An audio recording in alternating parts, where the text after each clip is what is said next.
take a look at the facts. Just take a look at the facts.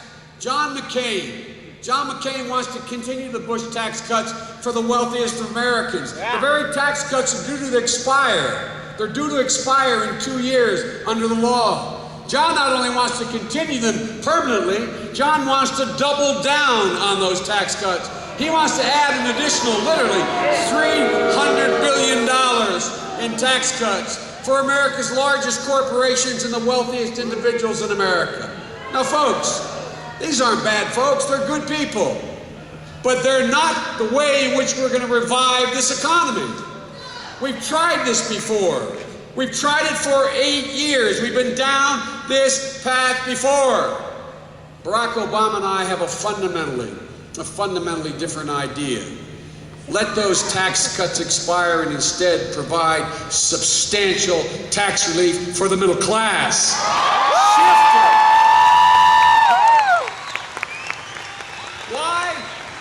Why? Well, simple. So people can pay their mortgage. So people can send their kids to college. So people can pay for health insurance. Folks, when you grow the middle class, when you grow small business, you grow the economy. The wealthy do just fine and the poor do better. It's about the middle class. Look, just like George Bush, John McCain not only wants to maintain the billions of dollars of tax cuts for oil companies, he wants to add another $4 billion a year for the ExxonMobils of the world. Ladies and gentlemen, again, not bad guys, but think about it. No, think what we can do if we redirect that $4 billion for tax cuts for small businesses, who hire between 60 and 80% of all the new workers in America. Small business. We think they should get a tax cut. We think they should get a tax break for providing health insurance for their employees, for hiring new full-time employees. That's where the tax break should go. And we think they should pay zero in capital gains to get new investment into small business that hires new people. I know we're not running against President Bush, but we are running against the very Bush economic policies that John McCain is promising to continue and has dug us into such an incredibly deep hole. You know, I love it. My friend John McCain, and he is my friend, and Governor Palin love to call themselves Maverick. It must be every 20th word or Mavericks. Well, let me tell you something. There's a good friend of mine, and Ken Salazar's. He's a new, great senator. Great guy. Ken and I work with a new guy from Pennsylvania, from my hometown of Scranton. His name is Bob Casey. And Bobby has an expression that I'm going to paraphrase. He says, you can't call yourself a maverick when all you've been for the last 8 years is a sidekick. We don't need a sidekick. Folks, if you give Barack Obama and me the honor of serving as your president and as your vice president, here's what we're going to do. We will commit ourselves night and day, from the moment we're elected, God willing, to 2 overriding, straightforward, simple goals. You know, people used to say in the Democratic Party, we need to do what the Republicans have done in years past, get what we're going to do down to a simple bumper sticker. Well, guess what? I got it down to a simple bumper sticker. 1, restore the middle class.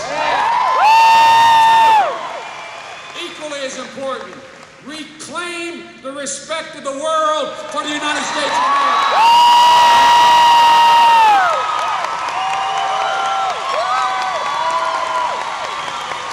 Folks, listen to me closely on this one. The first fundamental step in reclaiming the respect of the world, regaining our leadership, is we will end this war in Iraq. End this war in Iraq, and we'll end it responsibly.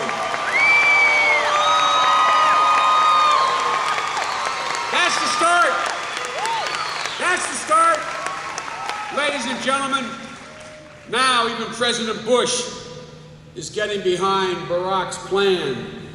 Literally. And give him credit. Look, you know, there's always, I'm a Catholic. I believe in redemption, you know? Okay, here's the deal. All kidding aside, the President of the United States is in the process of negotiating with the leadership of Iraq, with the Iraqi government, a timeline for withdrawal of American combat forces from every Iraqi city. A timeline, an agreement that he is negotiating with the Iraqi government that calls for getting all of our, all of our troops out of the cities of Iraq by the middle of the year 2009. That's about 8 months away or thereabouts. We also is negotiating getting all American troops out, all together, all American troops by December 31st of 2011. Ladies and gentlemen, Barack Obama has been criticized for the last year and a half for proposing that very notion by John McCain. Ladies and gentlemen, as with the economy, the only odd man out now is John McCain. John McCain is wrong. Barack Obama was right.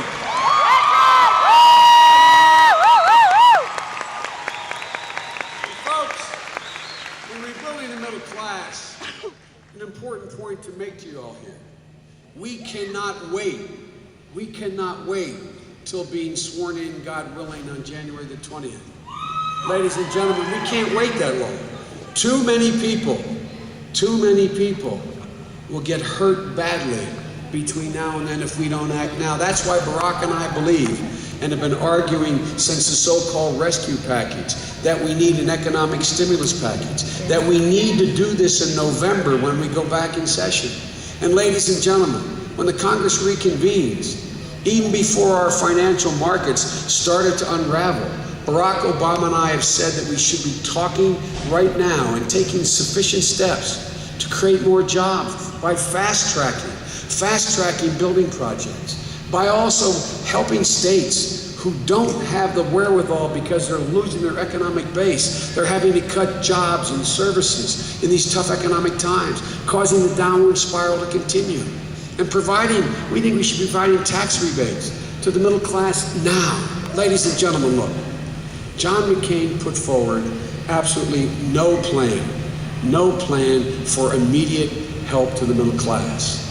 Well, ladies and gentlemen, earlier this month, when we passed the $700 billion so-called rescue plan, our fiscal system was beginning to move a little bit. Barack Obama and I said then, though, that it was necessary. That was a necessary step, but it wasn't sufficient. The next step was to go out there now and help Main Street. People are hurting very badly.